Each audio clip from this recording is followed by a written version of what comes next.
మనం చూసుకున్నట్టు బేసిక్గా రేవంత్ రెడ్డి ఒక రియల్టర్. ఆయన వచ్చారంటే గవర్నమెంట్లోకి రియల్ ఎస్టేట్ ఎక్కడికో వెళ్ళిపోతుందని అనుకున్నారు. సో ఇంతకు ముందు అందరూ ల్యాండ్స్ కావచ్చు, ఫార్మ్ ల్యాండ్స్ కావచ్చు, ప్లాట్స్ కావచ్చు, విలాస్ ఏవైనా కొనుక్కున్నారు. సో కొనుక్కున్న వాళ్ళ పరిస్థితి ఏంటి ఇప్పుడు? అందరికీ క్వశ్చన్ మార్క్. ఇప్పుడు కొనుక్కోవాలి, ల్యాండ్ కొనుక్కోవాలంటేనే కూడా వాళ్ళు భయపడుతున్న సిచ్యువేషన్ ఉంది ఇప్పుడు. మనం దాన్ని ఏ విధంగా చూడొచ్చు అంటారు? అంటే ఇప్పుడు కొనుక్కోవాలి అంటారా, అసలు వద్దంటారా? ఇప్పుడున్న సిచ్యువేషన్లో కొద్ది రోజులు ఆగటమే బెస్ట్. ఎందుకంటే ఇప్పుడు చాలామందికి ఏంటంటే ఇప్పుడు ఎఫ్టీఎల్ బఫర్ జోన్స్ అనుకుంటే ఇప్పుడు ఫుల్ ట్యాంక్ లెవెల్ అని అంటున్నారు కదా, నెక్స్ట్ ఇంకేమంటారని కొంతమంది ఆగుతున్నారు కూడా. వాళ్ళు ఏదైనా ఉంటే బ్యాంక్స్లో వీటిలో కూడా ఇన్వెస్ట్ చేసుకోండి, సేఫ్గా పెట్టుకుంటున్నారు తప్ప పర్చేస్ చేయడానికి రెడీగా లేరు. ఎందుకంటే మీరు అన్నట్టు నెక్స్ట్ ఏ కాన్సెప్ట్ వస్తుందో అప్పుడు కొన్నా కూడా ల్యాండ్ దానికి యూజ్ ఉండదు. లేకపోతే ఇప్పుడు మీరు చూసిన సిచ్యువేషన్లో రియల్ ఎస్టేట్ కూడా కొంచెం డల్గానే కనిపిస్తుంది. ఇంతకు ముందులాగా ఫుల్గా భూమిగా లేదు. భూమికి ఎప్పుడు భూమి ఉంటుంది, బట్ ఇప్పుడున్న పరిస్థితుల్లో అది కరెక్ట్ కూడా లేదు. ఎందుకంటే బికాస్ ఆఫ్ వేరియస్ రీజన్స్.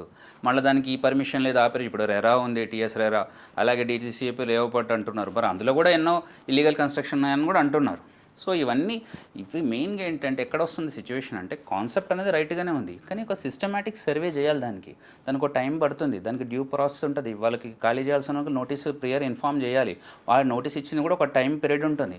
వాళ్ళు ఎందుకంటే నుంచి ఖాళీ చేయాలి, తర్వాత డెమాలిష్ చేసుకోవచ్చు, ఏమైనా చేసుకోవచ్చు. మళ్ళీ వాళ్ళ కాంపన్సేషన్ కూడా ఇవ్వాలి. ఆ కాంపన్సేషన్ ఎక్కడ? ఇప్పుడు ఒక 5 crores బిల్డింగ్ వర్త్ చేసే వాళ్ళు ఉంటే వానికి ఎక్కడో డబుల్ బెడ్రూమ్ ఫ్లాట్ ఎక్కడో ప్లేస్లో ఒక 5 lakhs ఇవ్వడానికి ఉండదు. మార్కెట్ వాల్యూ ఎంత ఉందో ఆ మార్కెట్ వాల్యూ చేసే కాంపన్సేషన్ ఇవ్వాలి. సో బేసిక్ ఇక్కడ చాలా మంది నష్టపోయిన సందర్భాలు కూడా చాలా మంది ఉన్నాయి. ఎంతో మంది ఎన్నో కోట్లు ఖర్చు పెట్టి ఇల్లులు కట్టుకుంటే నిర్దాక్షిణంగా వాళ్ళు రోడ్డు మీద లాగి కూలగొట్టారు. బట్ కూలగొట్టిన దానికి వాళ్ళు ఎంతైతే కోల్పోయారో అంత కూడా ఇవ్వలేదు. ఏదో తూతు మంత్రంగా కొంత ఇచ్చి చేతులు ఉల్పేసుకున్నారు. సో మరి అటువంటి వారి పరిస్థితి ఏంటి? బేసిక్గా ఇక్కడ మనం చూసుకుంటే సామాన్యులకే అన్యాయం జరిగిందని చెప్తున్నారు చాలా మంది. మీరు అన్నారు పెద్దవాళ్ళకి కూడా కూలుస్తున్నారని. ఇప్పుడు తిరుపతి రెడ్డి ఉన్నారు, రేవంత్ రెడ్డి బ్రదర్ ఉన్నారు. ఆయన వరకు వెళ్ళేసరికి అది బఫర్ జోన్లో లేదన్నారు. బేసిక్గా అప్పుడు న్యూస్లో మనం చూసుకున్నట్లయితే ఆయన ఇల్లు కూల్చబోతున్నారని ఒక 1 week అనౌన్స్మెంట్ జరిగింది. తర్వాత అది కూల్చడానికి లేదు, అది బఫర్ జోన్లో లేదు అని చెప్పారు. మరి వారి పరిస్థితి ఏంటి అసలు? సో ఆయన సేఫ్ జోన్లో ఉన్నారు, మరి మిగిలిన వాళ్ళ పరిస్థితి? మిగిలిన వాళ్ళ పరిస్థితి మీరు అన్నట్టు అలాగనే ఉంది. ఎందుకంటే సిచ్యువేషన్ వాళ్ళది బాగాలేదు, చాలా నష్టపోవడం జరిగింది. అయితే దీనికి మనకు హైడ్రా కమిషనర్ ఉన్న రంగనాథ్ గారు ఏమన్నారు, September 9th 2024లో ఇక నుంచి మేము ఫ్యామిలీస్ ఉండి ఎవరైతే ఉన్నారో పీపుల్ వాళ్ళని మేము ఇబ్బంది పెట్టము అంటే, వాళ్ళు ఇబ్బంది పెట్టారని ఒప్పుకున్నారు వాళ్ళు లిటరల్లీ. అండ్ ఇబ్బంది పెట్టాము, డిమాలిష్ కూడా చేయము, ఏమని ఉంటే సిస్టమేటిక్గా అప్రోచ్ మేము ఫాలో అవుతామని చెప్పడం జరిగింది last September 9, 2024. HYDRAA police station కూడా పెడతా అన్నారు. సో అక్రమ నిర్మాణాలు ఏమున్నా కూడా వచ్చి మీరు కంప్లైంట్ చేస్తే దాన్ని పరిశీలించి అప్పుడు కూలుస్తామని కూడా కూలుస్తామన్నారు.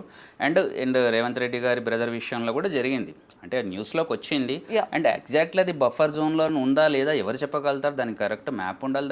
దానికి ఒక సిచ్యువేషన్స్ ఏవేవి జోన్లోకి వస్తాయి, ఫుల్ ట్యాంక్ లెవెల్ అంటే అది తక్కువనే ఉంది ఉన్నదానికన్నా అని కూడా అంటారు. దానికి ఒక శాస్త్రీయ దృక్పథం ఉండాలి, దానికి ఒక ఇన్పుట్స్ ఉండాలి, దానికి ఒక వైట్ పేపర్ ఉండాలి, దానికి పారామీటర్స్ అన్నీ ఉంటేనే దాన్ని చూసి ఎవరైనా చెప్పగలుగుతారు. ఏమైనా ఒక ఇంజనీర్ చెప్పాలని ఇవన్నీ ఉండాలి. సో వాళ్ళు కాదన్నారు. అక్కడ మరి ఏం జరిగిందో వాళ్ళే చూసుకోవాలి. కానీ అక్కడికి డెమాలిషన్ అయితే చేయలేదు. కానీ కొన్ని చోట్ల విల్లాస్ ఇవన్నీ కూడా డెమాలిష్ చేశారు. ఈవెన్ నాగార్జున గారిది ఎన్కన్వెన్షన్ డెమాలిష్ చేశారు, మిగతా కూడా చేశారు. సో ఇక్కడ ఏంటంటే కాన్సెప్ట్ తొందరగా చేయడం జరిగింది. కానీ ఎప్పుడైనా మంచి చేయాలంటే మనకు పాత సామెతలు ఉన్నట్టు ఎర్లీ సక్సెస్ ఇస్ స్కామ్ అన్నట్టు, గుడ్ థింగ్స్ టేక్ టైం అన్నట్టు, అది ఖచ్చితంగా టైం పడుతుంది. దానికి ఒక సిస్టమేటిక్ స్టడీ అప్రోచ్ ఉండాలి. దానికి మొత్తం ఎన్నో డిపార్ట్మెంట్స్ కనెక్టెడ్ ఉంది. ఇక్కడ roots and development, sewerage board ఉంది, నీకు ఎలక్ట్రిసిటీ డిపార్ట్మెంట్ ఉంది, సబ్ రిజిస్టర్ లయబులే ఉన్నాడు, అక్కడ ఉన్న పీపుల్, అంతకుముందు బిజినెస్ వరల్డ్ వీళ్ళందరికీ ఎఫెక్ట్ అయ్యేది. వాళ్ళందరికీ ప్రేయర్ నోటీస్ వెళ్ళాలి, దాని మీద ఏదైనా డెసిషన్ తీసుకోవాలి, దానికి ఒక కమిటీ వేయాలి, ఇవన్నీ ఉండాలి. కానీ ఆల్ ఆఫ్ ఏ సడన్ చేయే వరకు ఎంతోమందికి నష్టం జరిగింది. సో ఇప్పుడు మరి పరిహారం పొందలేదు చాలా మంది నష్టపోయారు. మరి వారి పరిస్థితి ఏంటి ఇప్పుడు? ఇదే క్వశ్చన్ మార్క్. కూల్ చేశారు, అక్కడ వరకు ఆపేశారు, మళ్ళీ ఇప్పుడు కొత్త రూల్స్ తీసుకొచ్చారు, మళ్ళీ పోలీస్ స్టేషన్ అంటున్నారు. ఈసారి మాత్రం పరిశీలనలోకి తీసుకుని అన్ని పరిశీలించిన తర్వాత కూలుస్తామన్నారు. కొన్ని చోట్ల అప్రూవల్స్ జరుగుతున్నాయి. మరి వీళ్ళ పరిస్థితి ఏంటి ఇప్పుడు? యాక్చువల్గా వీటిపైన హైకోర్టులో కూడా ఎన్నో రిట్ పిటిషన్స్ నడుస్తున్నాయి. ఎవరైతే నష్టపోయారో వారు లాపరంగా ముందుకెళ్తున్నారు. కొందరికి రిలీఫ్ కూడా వచ్చింది. ఇక్కడ ఏంటంటే వీళ్ళు హైడ్రా కమిషనర్ గారు మనం అనుకూడదు, కానీ రంగనాథ్ గారు కూడా దాన్ని కోప్పడం జరిగింది. మన జస్టిస్ లక్ష్మణ్ గారు కోర్ట్ 15th ఎప్పుడైతే కేసు వచ్చిందో కూడా, ఎందుకంటే without prior intimation how can you do such things అని.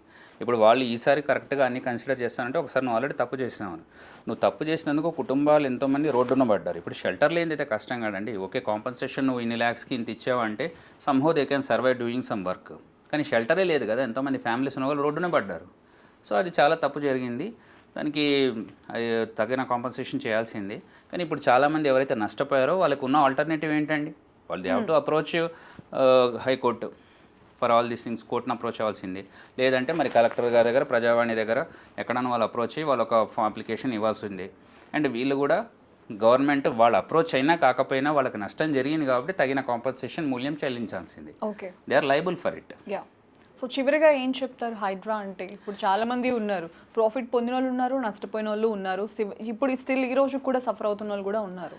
ఇక్కడ హైడ్రా అనేది కాన్సెప్ట్ మంచిదే అండి, ఎందుకంటే you want to do something good about the society or public, disaster response monitoring and so and so forth అని చెప్పారు కాబట్టి అది కాన్సెప్ట్ వరకు కరెక్టే.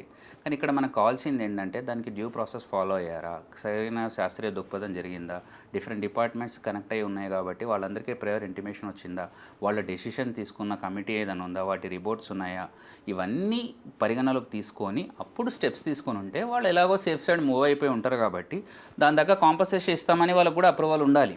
ఓకే, ఎందుకంటే మీకు ఎంతైతే నష్టం జరిగింది, ఎందుకంటే ఇన్ని రోజులు మీరు అక్కడ నివసించారు కదా, మరి ఇంటి రోజు ప్రాపర్టీ ట్యాక్స్ కట్టారు కదా, కరెంటు బిల్లు కట్టారు కదా, మిగతా మెయింటెనెన్స్కి ఏమైనా ఉంటే అన్ని కట్టారు కదా, మరి ఇవన్నీ కట్టినవి వాళ్ళకి కాంపన్సేషన్ రావాలి కదా, ఇవన్నిటికీ వాళ్ళకి హామీ ఇచ్చి చేసి ఉంటే దాన్ని హైడ్రా అనే సంస్థ ఒక నెంబర్ 1గా ఇండియాలో ఎన్నో సంస్థలకు ఒక రోల్ మోడల్గా ఉండేది. సో మెయిన్ రీజన్ అదే అనుకోవచ్చు, హైడ్రా ఎప్పుడు స్టార్టింగ్లో ఎంత క్లిక్ అయిందో, సో హైడ్రా పడిపోవడానికి కూడా మెయిన్ రీజన్ అదే అనుకోవచ్చు. సో బేసిక్గా హైడ్రా అని కాన్సెప్ట్ స్టార్ట్ చేసినప్పుడు అందరూ అప్రిషియేట్ చేశారు.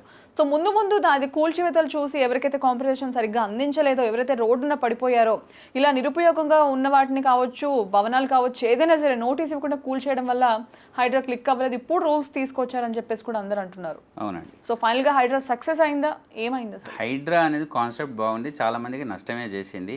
వీ హోప్ దట్ నెక్స్ట్ ఇక ఉండే ప్రాసెస్లో అందరికీ ప్రేయర్ ఇంటిమేషన్ వచ్చి ఓ సిస్టమేటిక్ అప్రోచ్ శాస్త్రీయ దృక్పథంతో ముందుకెళ్తే ఎక్కువ మంది ప్రజలకి సేఫ్ సైడ్లో ఉంటారనేది మా భావన. ఓకే అండి, థ్యాంక్ యూ. ఏంటి అలాగే నిలిచిపోయావు? గోల్డ్, డైమండ్, సిల్వర్ రేట్ ఇలా ఉంటే ఇలా నిలిచిపోకుండా ఎలా ఉండేది? ప్రజలకు మనం ఏం చేయగలమో ఆలోచించుకురు. తగ్గింపు ధమాకా లలిత వారి మార్కెట్లోనే తక్కువ తరుగులో ఇంకా 1% తగ్గింపు ఇద్దాం. ఓకే, వజ్రాభరణాలకు క్యారెట్ కు 5000 రూపీస్ తగ్గింపు ఇద్దాం.